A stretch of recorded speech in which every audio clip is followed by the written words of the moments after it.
Hello everyone, today in this video I am going to deal with the 5th chapter of Footprints Without Feet of class 10th. The title of the chapter is Footprints Without Feet, written by H.G. Wells. This story is a work of fiction. In this story there is a scientist who has carried out a number of experiments and has discovered drugs which can make a human body transparent like a glass sheet.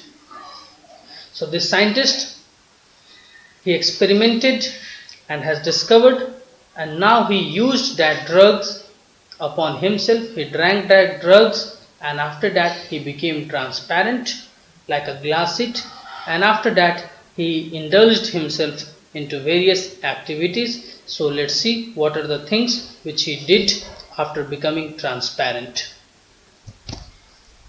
The two boys started in surprise at the fresh muddy imprints of a pair of bare feet. What was barefooted man doing on the steps of a house in the middle of London, and where was the man? As they gazed, a remarkable sight met their eyes. A fresh footmark appeared from nowhere. Further footprints followed, one after another, descending the steps and progressing down the streets. The boys followed, fascinated, until the muddy impression became fainter and fainter and at last disappeared altogether. So the story starts in the street of London. There is two boys who are surprised to see the muddy footprints in the street. And what added more to their surprise was that there was no man. There was no one around there, but even then they could see the mark of footprints of a bare-footed man. So they followed the footprints which was there on the street, and slowly and gradually that footprints became fainter and fainter, and finally it disappeared. So now they were not able to follow that footprints. The explanation of the mystery was really simple enough. The bewildered boy had been following a scientist who had just discovered how to make human body transparent. So now it is said that the explanation of the reason that from where that footprint had come. So it is being said that the footprint was of a scientist who had just discovered a drug which can make human body transparent. Griffin, the scientist, had carried out experiment after experiment to prove that human body could become invisible. Finally, he swallowed certain rare drugs and his body became as transparent as a sheet of glass, though it also remained as solid as glass. So here we are introduced with the name of the scientist. Griffin is his name. That his scientist, he has carried out a number of experiments to prove that human body can become invisible.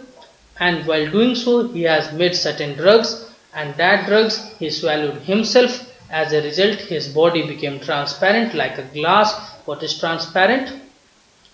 It is the object which allows light to enter through it, which allowed the light to pass through it. So his body became transparent like a glass, and it was as solid as glass.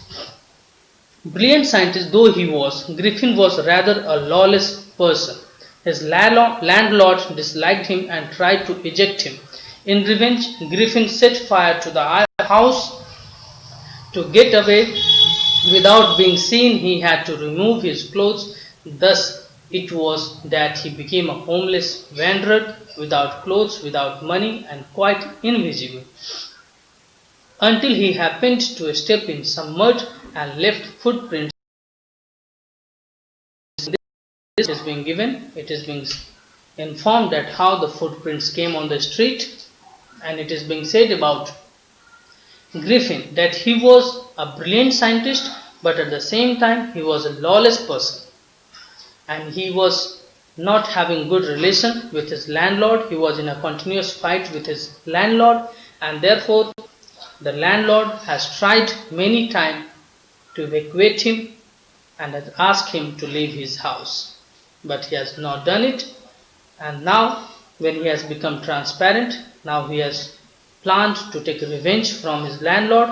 Then what he did, he set the house on fire. He set the house of his landlord on fire, and then he get away from there. So now he was homeless. He don't have clothes, because in order to be transparent, in order to not to be seen what he has done, he has naked, he has put off all his clothes, because he will be transparent as soon as he has put off his clothes. So when he will put on his clothes, again he will no longer be transparent. He will look, the person whosoever will see at him will able to see the body which is covered with clothes. So now he has become homeless, he has become clothless, he was with no money, and he was invisible. So it was at that time only he was wandering the street, and somewhere he got into the mud, and that mud got stuck into his foot, and this is what the footprints was there all around in the street of London, which the boys has followed. He escaped easily enough from the boys who followed his footprints in London. But his adventure was by no means over. He had chosen a bad time of year to wander about London without clothes. It was midwinter, the air was bitterly cold, and he could not do without clothes. Instead of walking about the street, he decided to slip into a big London store for warmth. So now he was naked, and it was winter season. It was bitterly cold, and therefore he cannot afford to be naked for a long time, and now he could not resist the cold outside, and therefore now what he did, he thought to enter into a big London store for warmth. He was feeling cold, he had no clothes, he was naked, and therefore now he planned to slip to get into the store, that is a London store, for warmth. Closing time arrived. As soon as the door was shut, Griffin was able to give himself the pleasure of clothing and feeding himself without regard to expense. He broke open boxes and wrappers and fitted himself out with warm clothes. Soon, with shoes, an overcoat, and a wide-brimmed hat, he became a fully dressed and visible person. In the kitchen of a restaurant he found cold meat and coffee, and he followed up the meal with sweets and wine taken from the grocery shop. Finally he settled down to sleep on a pile of quilts. So what he did, he entered into the London store, and there what he did, when it was closing time, when the store was closed, after that what he did, he dressed himself, he took food, he fed himself, he ate food, he opened the boxes, and he put on different clothes, he put on hat, he put on warm clothes, he put on shoes, overcoat, and now he was fully dressed, and as he was dressed, now he was visible person now again.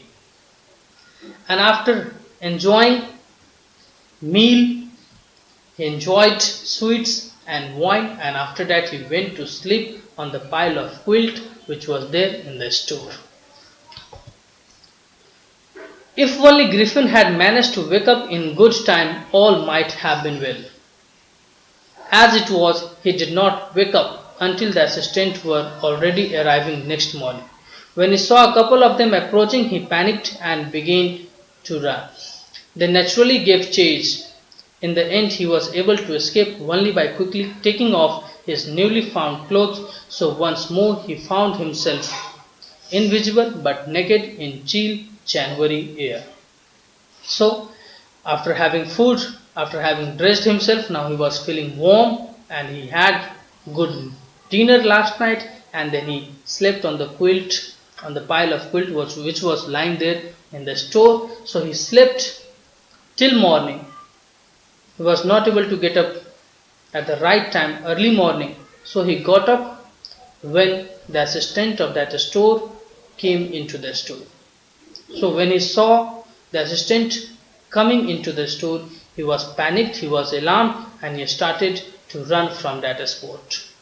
So when he ran, the assistant of that store gave him a chase, but he was able to escape from that point. He was successful in getting away from there, from that store, and he started while running. When the assistant was giving him a chase, what he was doing, he opened his clothes one by one, and again his body became transparent, and this is how he was able to get away from that situation. And now again, once again, he was invisible, naked in chill January air. So once again he was naked. This time he decided to try the stock of theatrical company in hope of finding not only clothes but also something that would hide the empty space above his shoulders. Shivering with cold, he hurried to Drury Land, the center of theatre world. So now he could not afford to be naked in that chilling winter. So therefore now he made another plan. He thought that now he should visit the theatrical company, and there he will find the artificial nose and various parts of the body that would be artificial, which is used by the artist in theatre. And therefore he decided to go to Drury Land, which was the center of theatre world.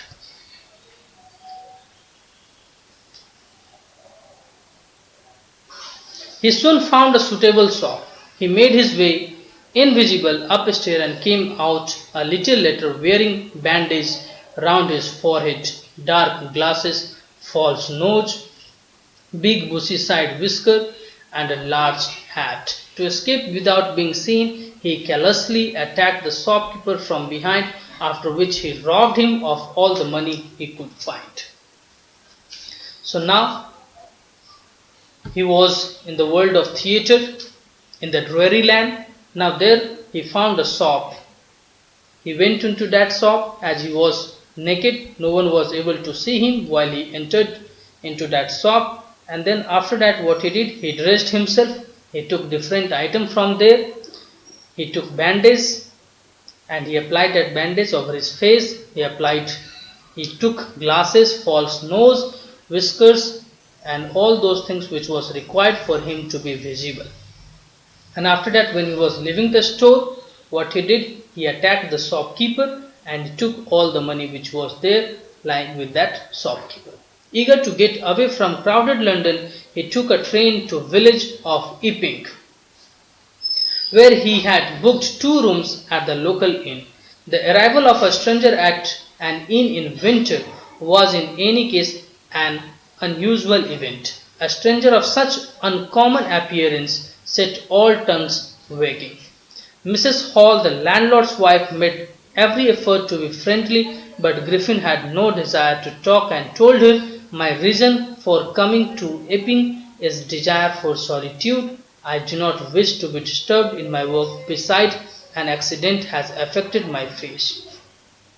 So now he wanted to escape from London because there was a number of people and he would maybe caught, and therefore now he and this is how he went to the village of Epping. So there what he did, he went there, he took room, he booked 2 rooms at a local inn, and all the people of that village were surprised to see a stranger, a tourist at that time in their village, because usually at that time no one used to visit that village. During winter no one comes there. And that too, he looks totally different. He had a unusual look because he had bandaged all his face, and therefore he seemed totally different. So, but he gave an explanation over there that he has come to Epping in order to find solitude, that is in order to live in peace all alone. And he said that he had recently faced an accident, he had recently met an accident, and therefore his face was affected, and that's why it is bandaged.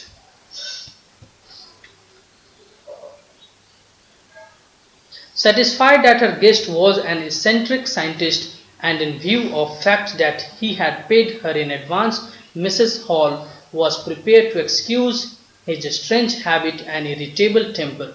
But the stolen money did not last long, and presently Griffin had to admit that he had no more ready cash. He pretended, however, that he was expecting check to arrive any moment. So now this lady, Mrs. Hall, she was not much interested and she did not ask a number of questions to him because he has paid him. He has paid her in advance. And he said that he was left with no money now and he is expecting payment. He will get payment very soon in a check and then he will pay the rest money which was left, which was unpaid, sorry. Shortly afterward, a curious episode occurred. Very early in morning, a clergyman and his wife were awakened by noises in the study. Creeping downstairs, they heard the chink of money being taken from clergyman's desk. Then what happened? One day, something happened, a burglary. Someone entered in the house of clergyman. They were sleeping. They were awake now when they heard someone in their room, in their study room.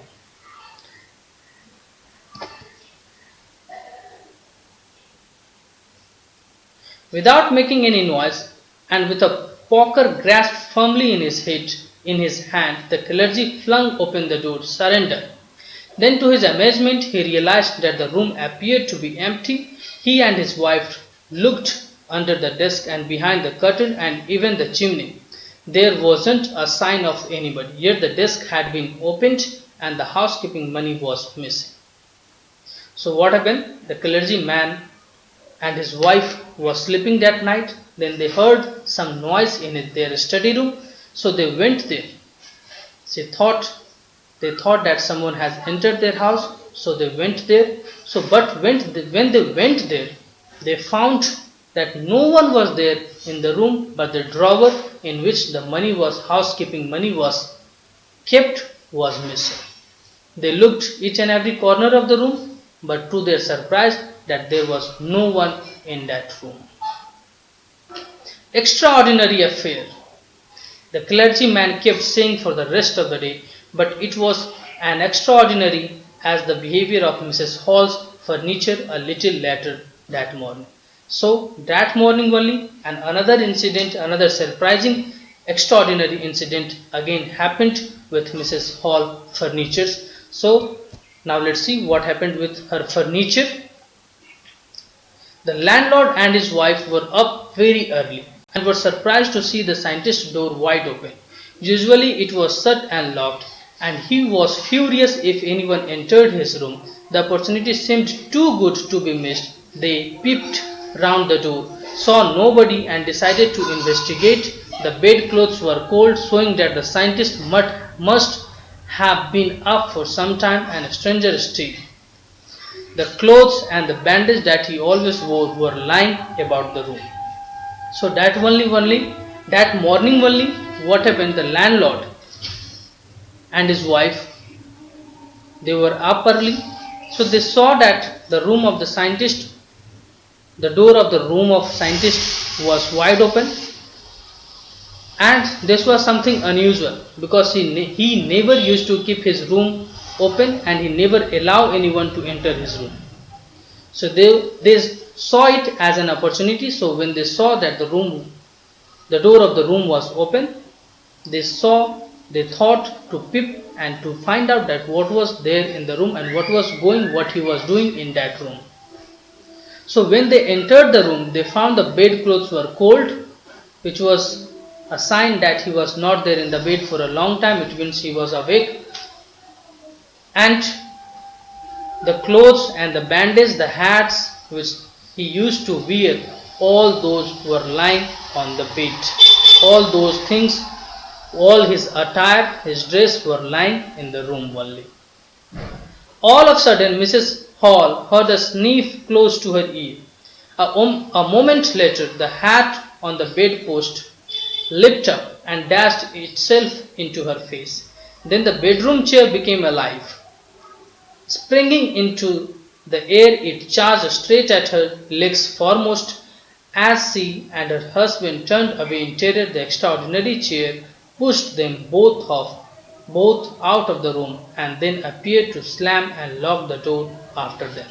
So when Mrs. Hall and her husband, when they were inspecting and examining the room, at that moment only Mrs. Hall heard a sniff sound. Sniff is the heavy breath. So she heard the heavily breathing sound near her ear, and to her surprise she saw that the hat which belongs to Griffin, it flung up in the air and it came to her face. It flung up in the air and it came as if it is going to hit her on her face. And then what happened? The chair which was there in the bedroom, it became alive. It means it started moving. Then that chair came straight to her in order to hit her. They were totally surprised, and even her husband, both of them were terrified, they were afraid, and after that, that chair pushed both of them out of the room, and as soon as they went out of the room, the door was locked. Mrs. Hall almost fell down the stair in hysterics. She was convinced that the room was haunted by spirits and that the stranger had somehow caused these to enter into her furniture. My poor mother used to sit in that chair, she moaned, to think it should rise up against me now. The feeling among the neighbors was that the trouble was caused by witchcraft, but witchcraft or not, when the news of burglary at clergyman's home became known, the strange scientist was strongly suspected of having had a hand in it. Suspicion grew even stronger when he suddenly produced some ready cash, though he had admitted not long before that he had no money. So after that, when Mrs. Hall and her husband has experienced that horrifying incident in the room in which Griffin used to live, they were totally terrified, they were afraid, they fell on the stairs, and after that they thought that perhaps their house, that room had become haunted, and she blamed Griffin for all this. And this news spread in the whole locality. All neighbors of this landlord came to know about it, and then again the news of burglary in the house of clergyman became to be known to everyone of that locality. And then only what happened, the scientist, the Griffin, who had stolen money from clergyman house, he paid money, the remaining amount which was unpaid as his house rent, to Mrs. Hall in cash. Earlier he has said, very few days back, he has said her that he will be giving her in check, because he will receive the payment in check only. But now he had some cash ready with him. So again, this was a cause of suspicion. This gave an alarm to Mrs. Hall that definitely this man Griffin has stolen money from the house of clergyman. So they were alarmed at it, that definitely this scientist Griffin has stolen money from the house of clergyman. The village constable was secretly sent for. Instead of waiting for constable, Mrs. Hall went to scientist, who had somehow mysteriously appeared from his empty bedroom. So now, as they were suspecting that the scientist Griffin has stolen money from clergyman's house, and therefore the constable of that village was informed. But Mrs. Hall, she was not able to resist herself.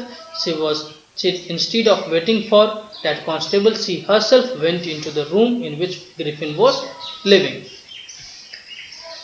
So what happened then? So she went into the room. I want to know what you have been doing to my chairs upstairs, she demanded, and I want to know how it is you come out from an empty room and how you entered a locked room.